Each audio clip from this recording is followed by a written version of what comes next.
great-grandfather joined anyway, argued with his dad, and ended up changing his last name.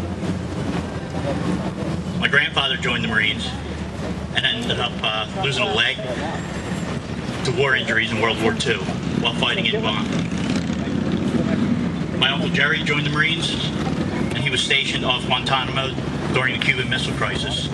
And my dad served in the Marines in Vietnam, who came home with a bunch of medals on his chest and hearing loss in both ears. I often ask my dad why he never pushed me to join the Marines to keep up the family tradition. His response, he told me it was because one day I'd be fighting a fight for freedom in a war much tougher than any of the battles our family had previously fought. I'm afraid, my fellow patriots, that war is upon us.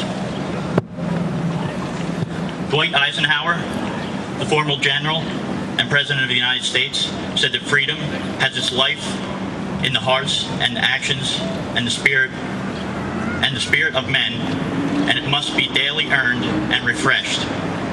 Freedom does not come easily, nor does it come without cost. The cost first shows up at the ballot box, organizing, converting minds, and educating people. But when that doesn't work, then it's the time to protect our rights and freedoms given to us by any means necessary. Of the people, for the people, by the people are not meaningless words. They show that 77 years after the founding of this country, our leaders still understood the principles that our founding fathers incorporated into the birth of this great country. Should have brought my tripod. Today I'm afraid that those words are becoming meaningless.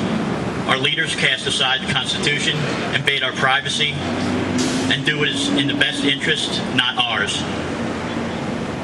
They let our warriors and diplomats die in Benghazi and shake it off with a "why does it matter?" As Hillary Clinton, the socialist, said when asked what started the attacks on our embassy. They monitor our phone calls and our emails. They hack the computers of responsible reporters, and of course, led by Obama and Biden, Pelosi, and Feinstein, they're trying to take our guns. Hitler took people's guns. Hitler took people's guns before he killed 12 million people. Stalin took people's guns, then he killed 20 million people. Mao took people's guns before he killed an estimated 70 million people. If we let them take our guns, how many Americans will die? Charlton Heston famously said, "I'll give you my gun when you pry it from my cold, dead hands." Hell yeah! When people ask me why I need to have a gun, I proudly tell them because it's my constitutional right. Or haven't you read the Second Amendment? Your duty. I should probably look at that person asking the question and telling them it's to protect myself against people like you. The sheep, the people who would allow criminals to keep their guns but take away them from law-abiding citizens. Have you heard one person describe how they are going to take guns from criminals, from gangbangers, from the drive-by shooters? Nope.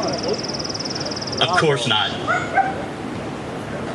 But they want us to have background checks.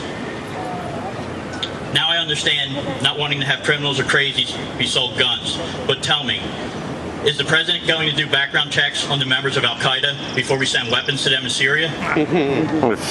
No. He will check your background, but not that of our Muslim enemies.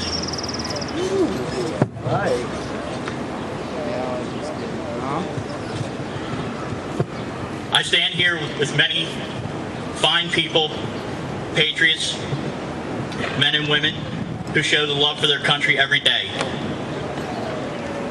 Patriots like Chief Mark Kessler, Pastor George Cook, Joshua Prince, and all the other great speakers we have here today. Remember, we are patriots. We owe our children the opportunity to live in a free country, just like our parents gave to us. It's time for us to rise up and be the greatest generation. God bless America, and God bless every patriot.